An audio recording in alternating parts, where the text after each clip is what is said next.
What's up, everybody? Welcome to this week's episode of The Seller Life. Now, I know it's been a little while, and since we last talked, a worldwide pandemic has broke out called the coronavirus. I am joined today with a fellow entrepreneur to discuss life as an entrepreneur in a coronavirus world.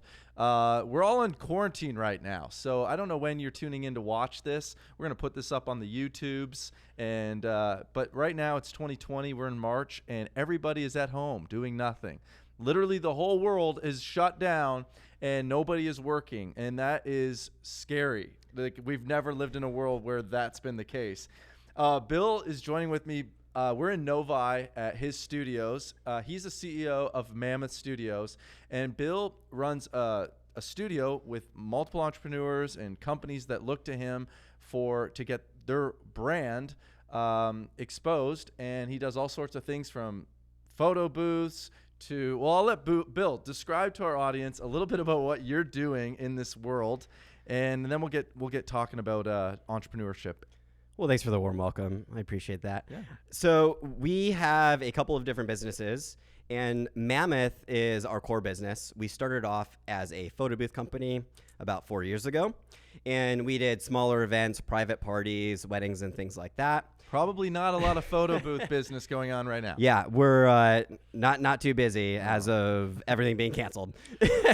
But we did get a couple events in last week, so at least we got that. Nice. But we started off as a photo booth company for like smaller social events, and now we've worked our way up to working with some of the biggest brands in the world, doing custom corporate photo activations where companies can attract attention and start conversations with people at trade shows, recruiting events, whatever the occasion is we want to bring people together so that way they can take a picture together, make that memory, and give you a reason to start a conversation with your brand, right? And even if it's a friendly hello, hey, we exist, or if it's, hey, take this picture and you had a lot of fun, so you're going to share it on your Instagram. There's so many marketing purposes behind it, especially where we're at with social media. So that's the quick history of where Mammoth started off as a photo booth company and growing all the way into doing marketing. We have our studio here as well, so we'll produce video podcasts and other sort of video marketing to help brands tell their story and earn trust and get more customers through video and photos. I love it. That's why we're here, borrowing Bill's studio today, because I thought it'd be important to have this conversation. There's a lot of entrepreneurs wondering, hey, will I ever get another paycheck again? How do I support a family? This is your full-time thing. I think the gig economy is being exposed right now because a lot of people are freaking out. Bill, I'm sure you've lost business opportunities. I know myself. I have. I just met with a person at Starbucks last week, and we were planning on doing 3 videos, and it was for a nonprofit event. And he just told me, hey, bro, just so you know, that event's been canceled. And I guarantee that there's people listening right now that are freaking out. How are you dealing as an entrepreneur with this whole coronavirus, everybody on shutdown? Like, how do you literally deal with that? How do I deal with it, and how am I dealing with it are two different things. I'm dealing with it very well. I'm a solutions-oriented person, and so no matter what's going on in the world, I know that my world still doesn't stop and that it's going to continue to go as long as I'm alive. So I'm not hiding. I'm not slowing down from anything. We're considerate of our customers, and we're postponing events until next year or later until unknown. And so obviously we're working with everybody on that front. And so I'm confident we have loyal customers, and I know that even though it's a really big life thing of this new century, is it century? Decade, of a new decade. It's a new big thing, right? And most people have never lived through this. And you could go with the worry and the fear and the taking all the toilet paper and scavenging for things. And like, yeah, there's a certain amount of that we need to do that. But as business owners know that you're either going to sink or swim, right? So what's your choice? Are you going to be like, are you just going to get overwhelmed and be like, I can't do it? Or you're freaking out and you're just going to shut down and sink? Are you going to go away and you're going to hide? Or are you just going to say, you know what? This is part of life. I'm grateful that I'm learning this lesson now. And you just keep marching forward. Yes, you adjust and you pivot, but that's part of business. That's good. So for me, I'm like 50-50. There's a part of me that's like, I don't know what the future holds because none of us have lived in a time like this. It's kind of unprecedented. I was thinking back about 9/11. I think about 2008.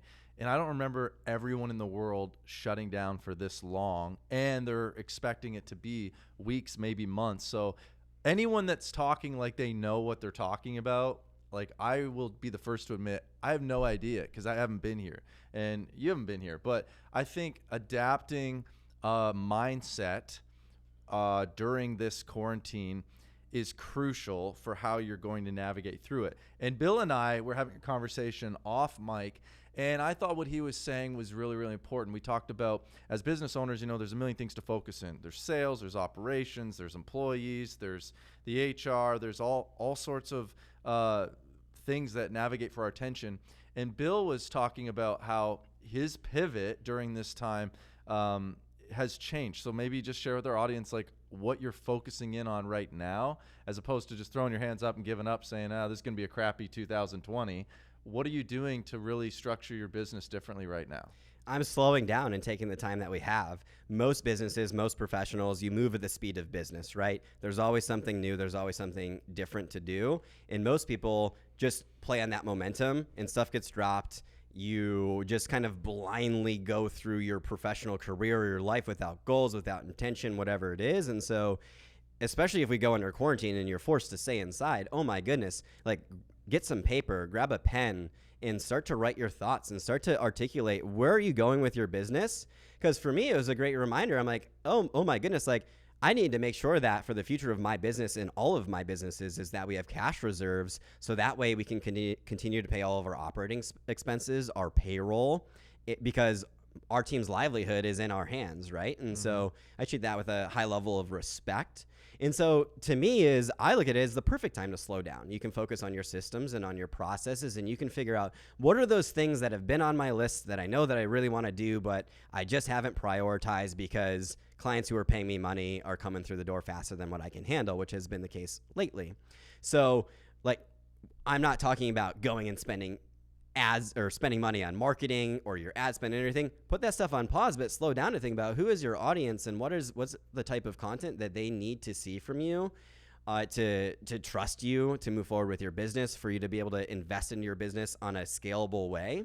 Right now, we should be creating content. You should be writing. You should be focusing on your training, on your processes, on how is it that you get closer as a team? How is it that we do the stuff that we just didn't have the time to do because we were busy doing events all the time for us?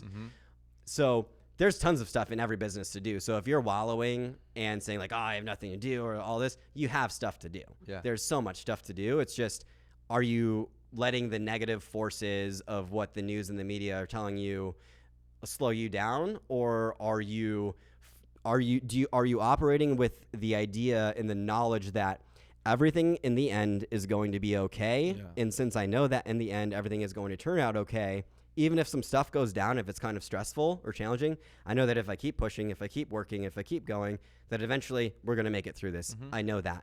Like, we're both young, and so this is a great learning lesson for us to learn now versus when we're 50-year-old business owners and we have way more responsibility and we had never had to experience having to do something like this. Yeah, and there's always an opportunity somewhere. And I think one of the strengths you have is you're already operations focused. I tend to be more marketing and sales focused. So that's why probably me, I'm like, what am I going to do? But if I'm honest, there's a ton of work to be done on systems and processes and operations side that I've neglected because I'm so hungry for sales and I love the marketing and the content and all that. But I was talking with one of my clients and said, look, right now you have the opportunity to get someone's attention now more than ever. Why? Because they have more free time. Chances are they're on their little mobile device a lot more now than ever before. But the tendency when people hear that is, now that everybody's on their phone, I should market to them. I should try to sell them. What would you say to someone that has that tendency thinking that way right now? Be careful. Be careful, because you never know how long is this going to last. And so when you're looking at spending a lot of money on customer acquisition, you have to really think about, is this something that your customer audience needs right now in the face of uncertain income, of uncertainty in every way of life? Is, unless you're selling something that's necessary, like I would put, if it was somebody asking me, I would say put a halt on all of your spending. Yeah, and people would push back on you and be like, what do you mean? You should always be selling. There's always an opportunity for sales. What do you say to people that have that mindset? If there's always an opportunity for sales, depends on your business, depends on the time. It's all certain circumstances. I don't see anything as being a blatant, like a blanket scenario. To me, I think it can almost be an offense.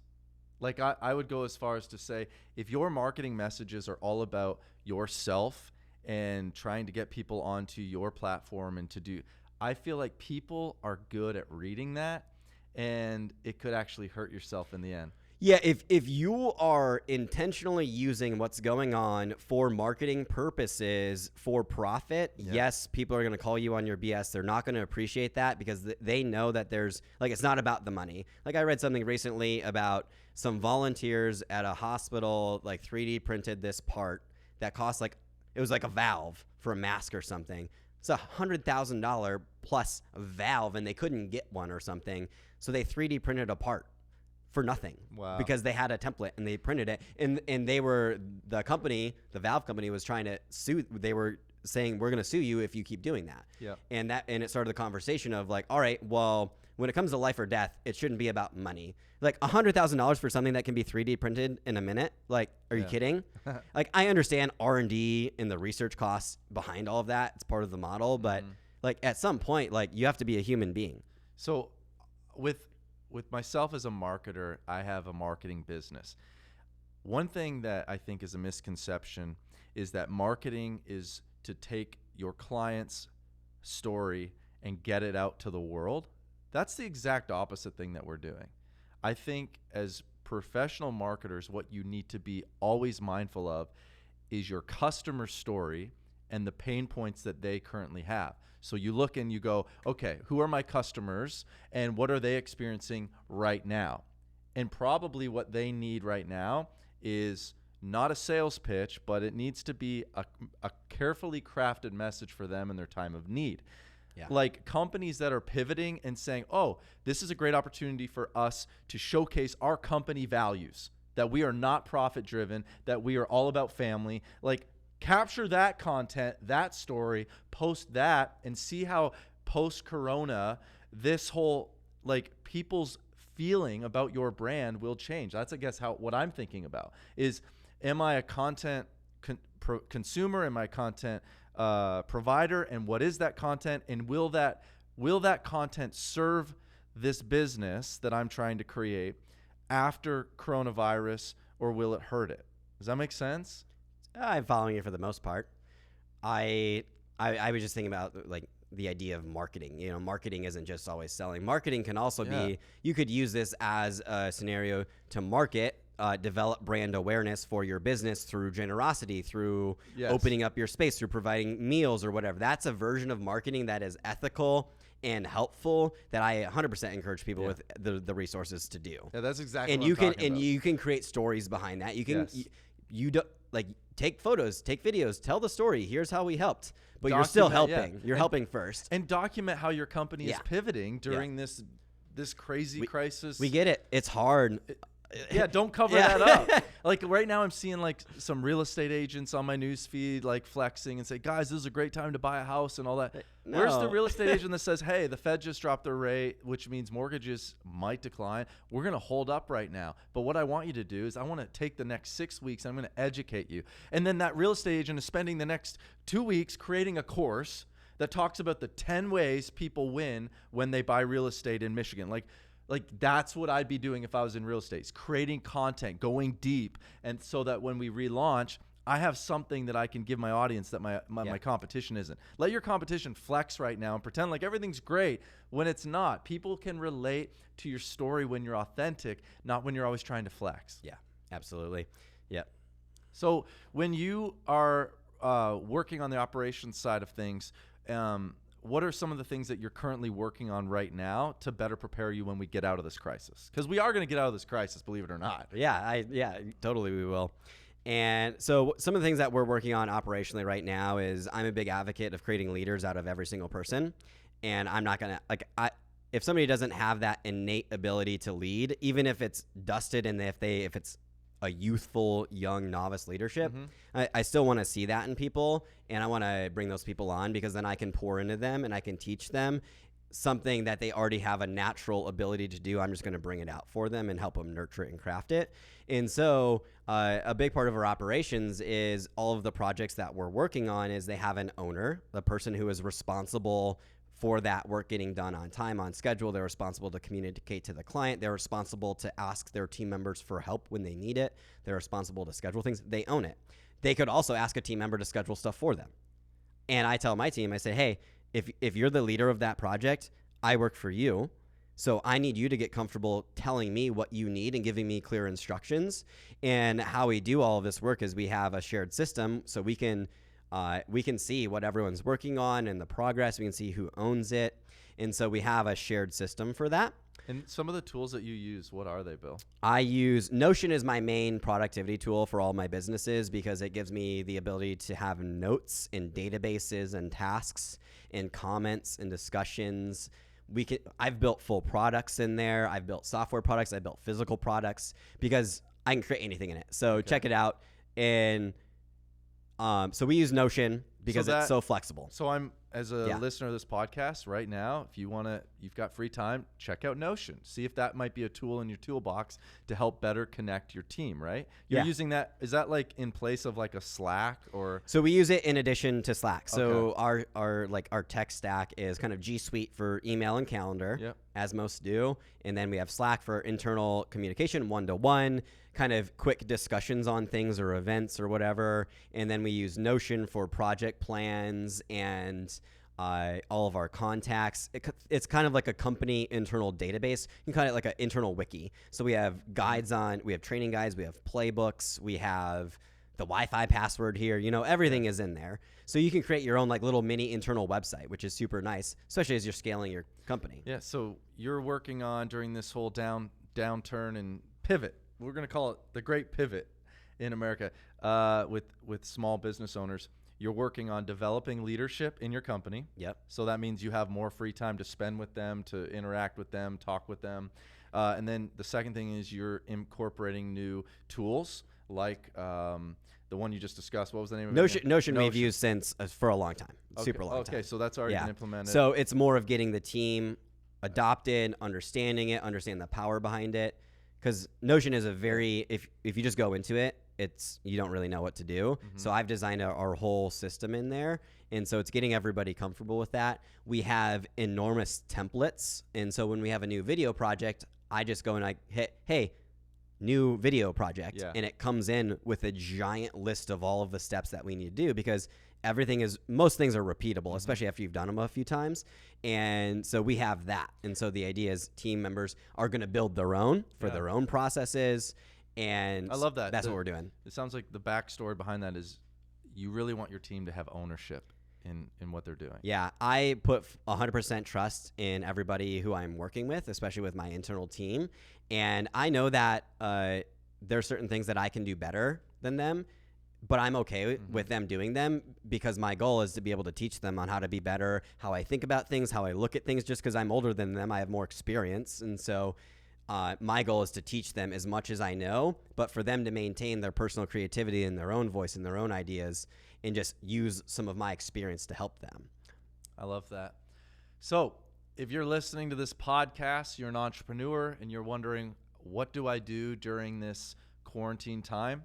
Bill just gave you some amazing ideas. Professional development, maybe pick up a new tool and discover it, maybe introduce it to your team. As far as customer relationships, well, I can't meet with my customers, so what's the point? This is a beautiful time when a lot of people are thinking about themselves to pivot and show your clients, hey, even though there's no upside right now, I'm just checking in on how are you doing? Yep. Is there anything that I can do to better serve your company? I feel like the outliers are going to be the ones picking up the phone, calling their clients, and just checking in with no upside potential for them. That's the stuff that, like, after quarantine, your employer will, or your clients that are paying you are going to remember. Yeah. Oh, he cared enough to call. He cared. Hey, I just calling to see how are you? How's the family? If you need anything, call me. I'm here. Yeah, who's doing something that? Simple? Yeah. Who's doing that? And we don't often think about that because we're stuck in our own little world, or we get lazy and we're like, what's on Netflix? And we're asking all the wrong questions. And now I'm not saying you can't watch Netflix. I'm watching Netflix, but I'm thinking about my business, thinking about what are the things I should be doing so that when quarantine life is over, I look back and go, you did it, Jonathan. You graduated with an A+, you know how to quarantine, you excelled your business, you didn't pause it. And it sounds like you're doing the same thing, and I love that. Yeah, absolutely. I encourage everybody, grab a pad of paper and make yourself a coffee or a tea or whatever you want for your morning routine and spend an hour every single morning. If you do this 1 hour every morning when you wake up, one of the first things that you do before you check your social media, before you get distracted with your emails and anything inbound, spend the first hour, drink your cup of coffee, and just think and write. Stare out your window, put on some ambient music without any vocals in it. Yeah, I did And that. I just posted about that. And just think about stuff, because you will discover that the power of your mind is you can do so much with it. And if I promise you, if you sit for 60 minutes writing, thinking, you're going to connect so many dots in your mind and in your business that you're going to wonder, why in the world did I not slow down to do this before? And you're going to make that be a part of your daily practice because it's so powerful. Yeah. If you guys need, I was thinking when you mentioned music without lyrics, every time I come over, Bill has that music. It creates a nice vibe. An artist I love is Caleb Etheridge. You can check him out. And he scores a lot of instrumental music. Anyways, I turn him on. My time is like every morning. I it sounds horrible, but like I sit in my shower and I just think about the upcoming day. What do I want to accomplish? How do I want to feel at the end of my day? Yeah. How would I get there? Am I feeling discouraged today? Why am I feeling discouraged? One of the tools I use is in my phone. I use the notes tool, and I'll just write like, because I don't think everything is business, and I think we're humans, and sometimes we just feel down, and it's okay to be honest and write that. And it sounds cheesy, a lot of us men, it's hard to talk about emotions, but I'll make notes that say like when if I'm feeling down, I'm feeling discouraged because, and I'll just write it down. And then I'll just offer that up as a prayer. And then when I swipe, you know how you swipe like your I'll just swipe it up. And it's like sending it to heaven Give it and away. being done. That's cool. And that's just the way that I cope. And right now, there's going to be a ton of opportunities that you've never had before as a business owner, as an individual, maybe as a dad. And there's always an opportunity somewhere. And I'm excited about what's going to happen, because none of us know how long this is going to be, but I do feel like it's going to change a lot about how business is played out in the future. We talked about like Zoom and working from home. And does any of that change in your world? Can you see that happening? With the events industry, we'll see what happens. But my goal for my team has always been to be able to work from wherever we want. Now we do have certain limitations with needing to build physical things, but the idea still is I want you to be able to travel, because travel can inspire creativity. You can connect dots. You learn new things. It's super critical to our highest level of performance. So I always want everybody to be able to be encouraged. Hey, get out of your comfort zone. Go do that trip. Go do something new. I forgot your original question though. What'd you say? I don't know. Just we're just having a good conversation. But the travel thing that you just mentioned, I just got back 2 weeks in Mexico. The number one thing I did was rented a scooter and drove around. Literally for 4 days. Majority of my day was just on a scooter thinking, listening to music, listening to podcasts, writing down on my phone. And like, that's all it takes. But travel is such a big important. I'm so glad you mentioned that. But unfortunately right now, traveling is not A little tricky. It's a little tricky to do that. So we're not encouraging anybody to travel. Stay home. Yeah. Any last comments or words of advice to the entrepreneur, to the business owner who's just learning how to pivot during these crazy times? Yeah. No matter what you're going through personally or professionally, if you've lost your job or your income and you're struggling with your self-worth or your value, or if you're struggling to make ends meet, is reach out to somebody. You have lots of people who care about you, even if you don't necessarily think about it right away. But there's lots of people, even if you've only met them a couple of different times, that they might have the resources and they have a generous heart and they're happy to give. And so reach out, even if it's just to start a conversation with somebody. The worst thing that you can do is hold everything inside and struggle with it alone, because it's just so much more painful that way. Like, get it out of your head, talk with some people. I think the tendency with most entrepreneurs is if I display public weakness, that's going to kill my business. if I look at it, if somebody displays weakness to me, I see that as a sign of strength because they're self-aware enough and they're confident enough to know I have weaknesses, I'm aware of my weaknesses, and I need help. Like, what if people said, here's what I'm feeling. I'm feeling fear over this. I'm dealing with this. I lean into that content more than the guy pretending Yeah, exactly. to have it all together. It's vulnerability because it's so hard to relate to the guy who has it all together. Yeah. I'm Like- unfazed by Corona. Like, This is great. You told me that. I told you I'm unfazed by it. Yeah. I'm just going forward because I know that I can only go forward. I know that it's not going to stop me, and so I am pretty unfazed by it. And you said like, well, most people are pretty fazed by it, so Yeah. people aren't going to be able to empathize with you. And there are certain things like that, but outside, we all have our weaknesses. exactly. And social media isn't like evil. It's just a neutral thing. It's a platform. It can be good and bad. And I think it becomes really, really good when we use it to show empathy. And the only way to show empathy is to understand your own self and to say, hey, I understand them because I've been there. I've felt fear. I feel anxiety right now. And that's kind of how I tend to use my platform is if I'm in a goofy, silly mood, I show that. Yeah. If I'm serious, I show serious things. If I want to call someone out, well, I don't call people out, but if I want to say something about something I feel like is a blind spot, like one of the things I'm really like, let me just vent right now, Yeah, Bill. go I'm for going to it. vent to you. Do it. Is people right now offering advice, telling people how to live their life. I just don't think I don't think people should talk about how someone else should live their life. I think the best messages are like what we're doing. You're sharing with people how you're managing this season, and because you're the expert on your life. That's it. Yeah. And I'm sharing with people my stories and my content based on my life. But I don't want to tell someone how to pivot and how to do their life. Like, I'm not an expert in everything, but most people right now are trying to like come out as experts, and I wish people would come out as empathetic rather than trying to just be an expert. Yeah, the journey is far more interesting than getting to the destination, and that's what I tell everybody is when they're struggling with something. Said, think about your life like a book or a movie. Like it would be horribly boring if you had no drama ever. Yeah. That would be the worst movie in the world. You'd be like, what am I doing?